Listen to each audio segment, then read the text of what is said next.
Hello, it's Julie. Hello, it's Julie. Hello, it's Julie. Hi, it's Julie. Hello and welcome back, beautiful people. My name is Julie, and today we're doing something a little different. It is Sunday. That's right, we are doing Poetry Sunday. I'm just kidding with you, something different. The poetry itself is a little different though. As you know, if you have watched my previous videos, if not, why don't you go watch them before you watch this one, or after, I don't mind, there's no order. A lot of my poetry videos and things that I do write about in general are a lot about, obviously, life, our feelings, and sometimes they're a little bit sad, sometimes they're happy and motivational. It depends how I feel. But a lot of times it's about self-growth and healing and my own personal spiritual journey, and then also just general knowledge and emotional sort of intelligence that I've picked up on over the past few years when I've been concentrating on that specifically for myself. I really enjoy writing about those sorts of topics. I do.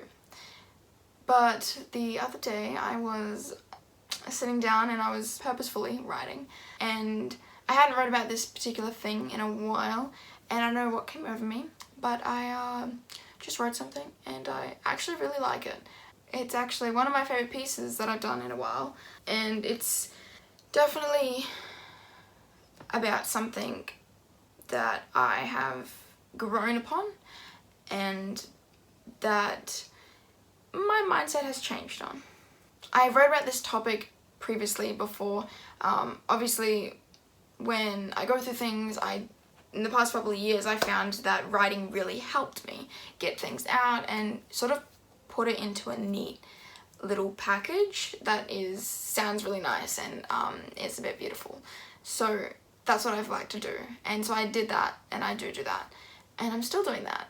But I haven't written about this topic in a while, and so I found it really interesting that when I did sit down and actually purposefully write something about it, the difference between how I used to think about it and how I used to write about it to how I have this time around, yeah, it really shows the general growth in my own mindset and the healing that I have done over the past few years. Like, it really puts into place like how much work and that I've actually done and how much growth that I've been through.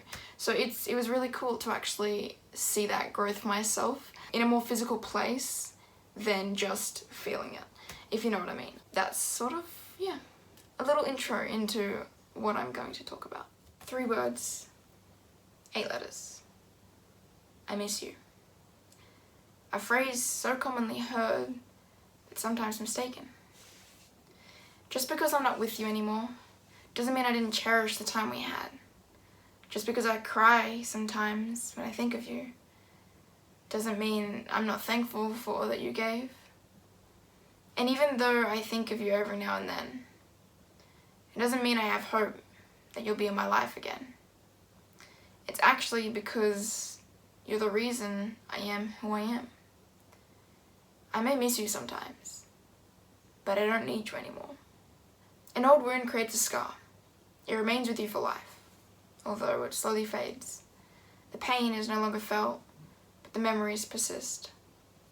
The blood is now dry.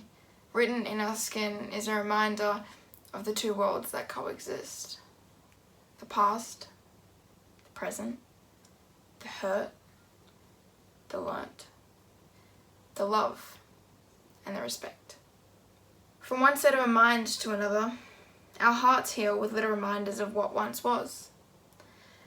All the years kept in photographs, stored away like little trinkets that we'll one day look back on. The tears that fell when it all stopped felt like hell. Instead of the first, all I had were the last, in all of its own parallel. The last ring of the doorbell, the last photo together, the last laugh, the last hug. The last time that I looked you in the eyes and you actually saw me back. The last time I said those 3 words, but only I knew the real significance. The first is so exciting, but the last, they sting like shavings of glass piercing through your heart After a while, the pills kick in and time softens the bruises. The damage becomes an echo in the distance, and all I have now are prisons of warmth. It scared me the most to reach out. Not because you may be a ghost, but because it would be another chance that I would have to say goodbye again. I know now that people come and go. Some are there as seasons that phase out. Others teach you things and help you grow for the future. Most of the time they're standouts. Then there's the ones that'll stick by you no matter what. Your ride or dies till the end. Each person that walks in my life, creating waves and sunshine, will forever hold pieces of my heart. The first, the last. 3 words, 8 letters.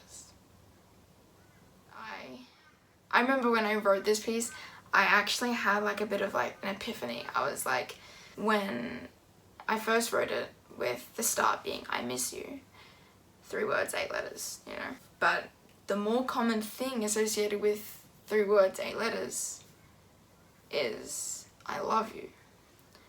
So to me, I really appreciated the fact that that little parallel between I miss you and I love you being the same, 3 words, 8 letters, and I just loved that, because you can miss someone and you can love someone.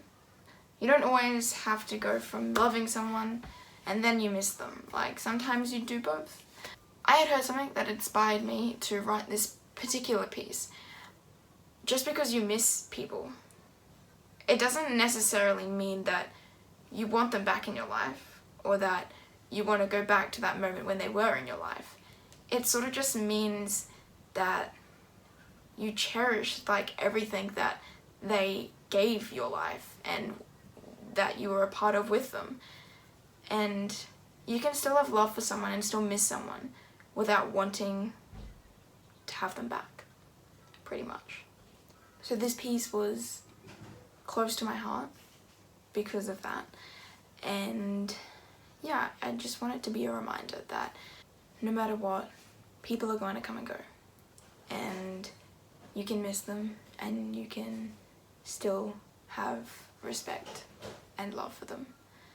Don't feel bad about missing someone. As always, you're amazing, you're beautiful, and above all else, just be yourself.